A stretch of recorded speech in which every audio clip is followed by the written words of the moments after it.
उपरांत भी आवश्यकता से कम भोजन देने की नीति को अपनाना।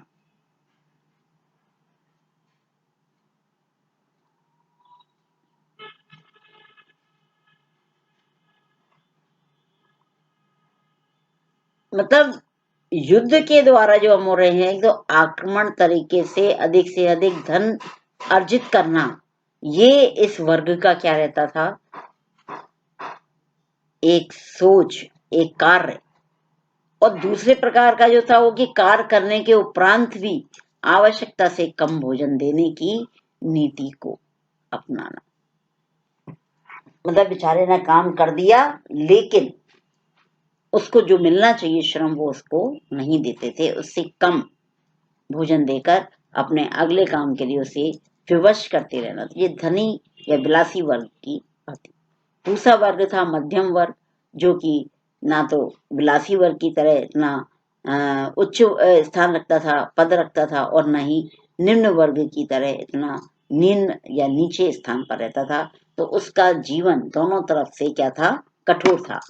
ना तो वो विलासी व्यक्तियों की तरह या धनी वर्ग की तरह का अपना जीवन यापन कर सकता है, और न ही निम्न स्तर पर आकर इतना उस तरह का जीवन व्यतीत कर सकता है। और निम्न वर्ग तो था ही कि वो अपना सब कुछ बेचकर ही अपने पालन पोषण करता है। बेचने से मतलब श्रम को बेचकर, मतलब उसके पास तो धन है ही नहीं, वो तो सिर्फ जो भी कमा रहा है और या जो भी कर रहा है उसके लिए अपने श्रम को क्या कर रहा है, बेच रहा है।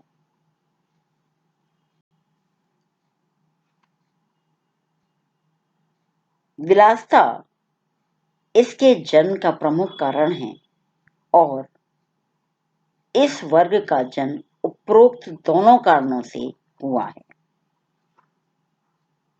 यानी इसका जन्म कैसे हुआ, मध्यम वर्ग और निम्न वर्ग के कारण।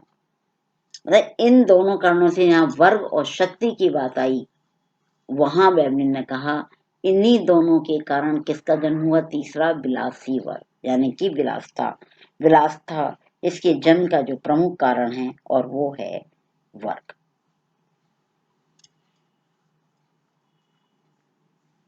अब आता है प्रकारवादी सिद्धांत। समाज में संगठन हेतु अनेक कार्य किए जाते हैं, और उन फंक्शंस के आधार पर ये प्रकारवादी सिद्धांत चलता है। पहला है व्यक्तियों की आवश्यकता की पूर्ति। व्यक्तियों की क्या क्या आवश्यकताएं हैं, इस फंक्शनल थ्योरी के द्वारा उनकी आवश्यकताओं की पूर्ति की जाती है। दूसरा है व्यक्ति को सामाजिक नियमों के अनुसार कार्य करना। जो हमारे समाज में नियम कानून या नॉर्म्स या वैल्यूज बनाए गए हैं, उनके अनुसार व्यक्ति को क्या करना है, उन नियमों के अनुसार, समाज नियमों के अनुसार कार्य करना है। तीसरा है योग्य व्यक्तियों को महत्वपूर्ण कार्यों में लगाना। जो व्यक्ति योग्य हैं, काम करने में निपुण हैं, ऐसे व्यक्तियों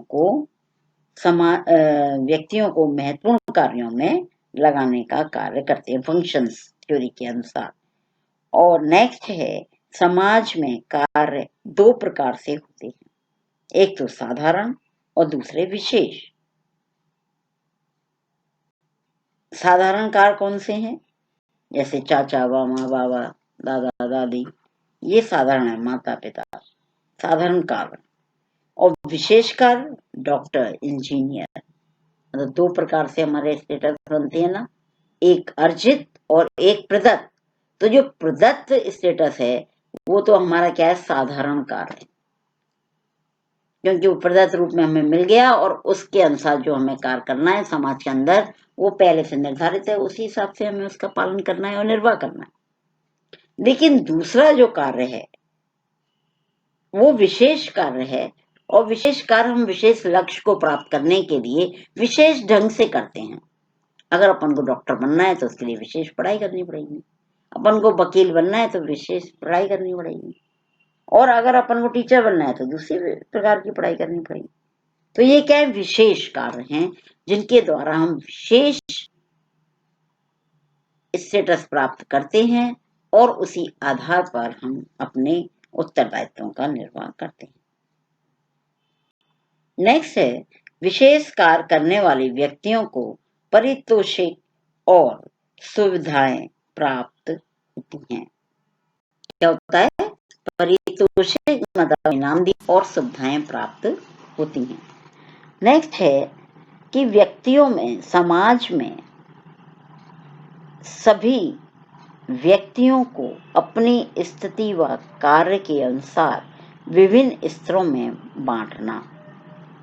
मतलब समाज में जो भी व्यक्ति हैं, जो भी कार्य कर रहे हैं समूह के अंदर या व्यक्तिगत रूप से, तो उनकी कार्य प्रणाली के आधार पर, समाज में उनके स्टेटस के आधार पर विभिन्न स्तरों पर उनको क्या किया जाता है? बांटा जाता है।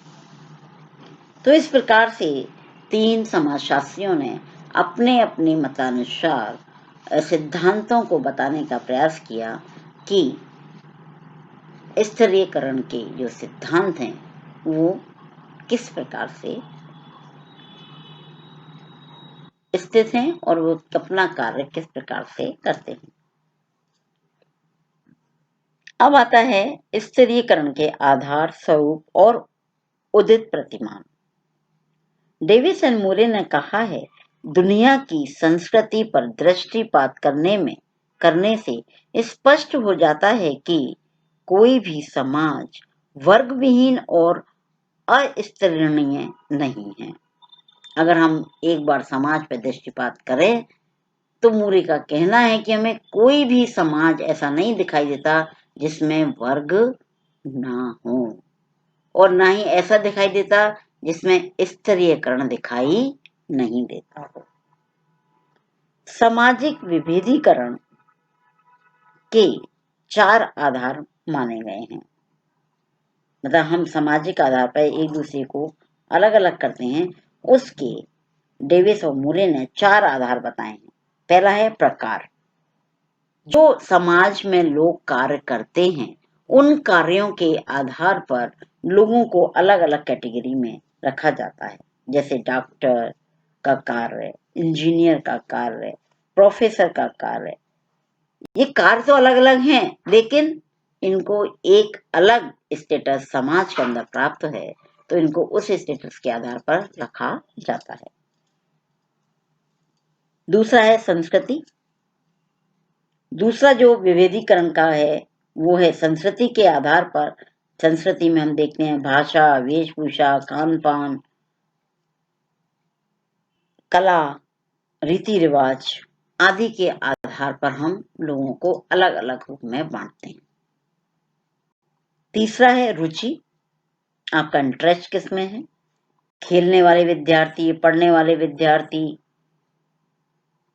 डांस करने वाले विद्यार्थी, शोर मचाने वाले व्यक्ति, ये अलग अलग रुचि के आधार पर। और चौथा है क्रम विन्यास, status and role and level.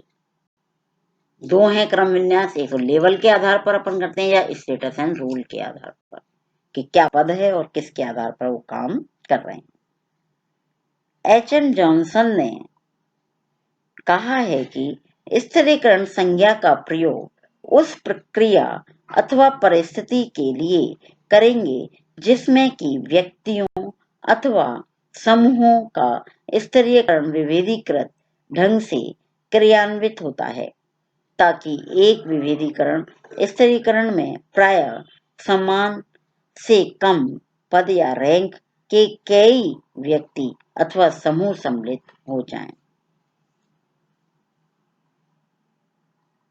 A.W. Green ने क्या कहा?